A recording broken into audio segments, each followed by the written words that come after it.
নমস্কাৰ সকলোলৈ daily job notification চেনেললৈ আপোনালোকক পুনৰ স্বাগতম জনাইছোঁ। আজি আৰম্ভ কৰিম নতুন এটি জব ইনফৰমেশ্যন ভিডিঅ'লৈ। বলক এতিয়া আৰম্ভ কৰোঁ। The Assam cooperative apex bank লিমিটেডৰ হেড অফিচ পাণবাজাৰ গুৱাহাটী কেইটামান পদ ইয়াতে মুকলি হৈছে আৰু পষ্টৰ নাম হৈছে এছিষ্টেণ্ট ব্ৰাঞ্চ মেনেজাৰ বা assistant manager in the bank under office grade E. যিসকল কেণ্ডিডেটছে অলৰেডি 13 মাৰ্চ 2026 এপ্লাই হোৱা এইটো পষ্টৰ কাৰণে যিসকলে এপ্লাই কৰিছে তেওঁলোকে আৰু এইটো পষ্টৰ কাৰণে এপ্লাই কৰা দৰকাৰ নাই, এইটোৱে কনচিডাৰ কৰা হ'ব। পষ্টটো হৈছে এছিষ্টেণ্ট ব্ৰাঞ্চ মেনেজাৰ বা assistant manager under officer grade E. Year scale of পে'টো 31,630 পৰা আৰম্ভ কৰি 82,290লৈকে যাব আৰু গ্ৰেড পে' 7,900 হ'ব। লগতে অফিচিয়েলি তেওঁলোকে ইলিজিবল হ'ব DA HR মেডিকেল এলাৱেঞ্চৰ কাৰণে। টোটেল ভেকেঞ্চি 25টা আৰু কোৱালিফিকেশ্যন 55% হ'ব লাগিব গ্ৰেজুৱেশ্যন আৰু গ্ৰেজুৱেট থাকিব লাগিব MBA CA CAIIB minimum experience 4 years থাকিব লাগিব বেংকিং ছেক্টৰত আৰু এজ লিমিট 28 years মিনিমাম আৰু মেক্সিমাম 40 years।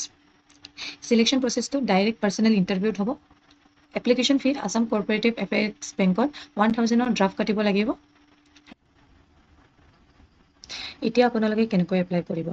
কেণ্ডিডেটসকলে এইটো লিংকত গৈ কিনে এপ্লিকেশ্যন ফৰ্মটো ডাউনলোড কৰিব লাগিব আৰু এপ্লিকেশ্যন ফৰ্মত ইনষ্ট্ৰাক্ট কৰা মতে আপোনালোকে এপ্লিকেশ্যনটো ফৰ্ম ফিল আপ কৰিব।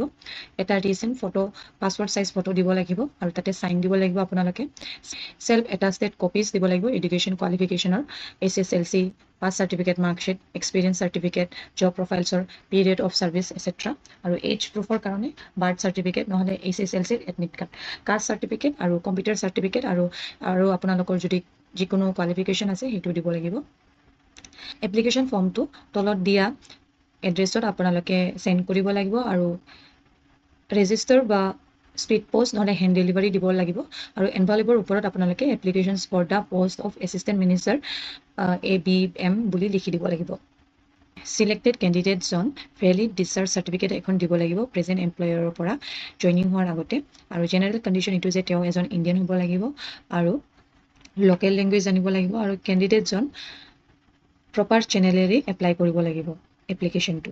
যদি কোনোবা কেণ্ডিডেটছৰ প্ৰমাণ পত্ৰ বা প্ৰশংসা পত্ৰ যদি বেংকৰ প্ৰয়োজনীয়তা অনুসৰি হোৱা দেখা নাযায় তেনেহ'লে যিকোনো পৰ্যায়তে তেওঁক কেঞ্চেল কৰি দিব পাৰে বা ৰিজেক্ট কৰি দিব পাৰে আৰু জমা দিয়াৰ শেষ তাৰিখৰ পিছত লাভ কৰা এপ্লিকেশ্যনটো গ্ৰহণ কৰা নহ'ব, সেইটো ঘূৰাই দিয়া হ'ব আৰু কেণ্ডিডেটজনক ট্ৰেভেল এলাৱেঞ্চ দিয়া নহ'ব।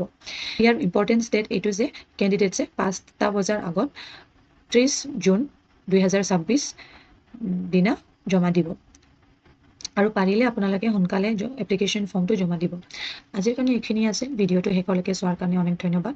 নিজৰ বন্ধুবৰ্গৰ মাজত ভিডিঅ'টো শ্বেয়াৰ কৰিব আৰু লাইক এটা কৰিব।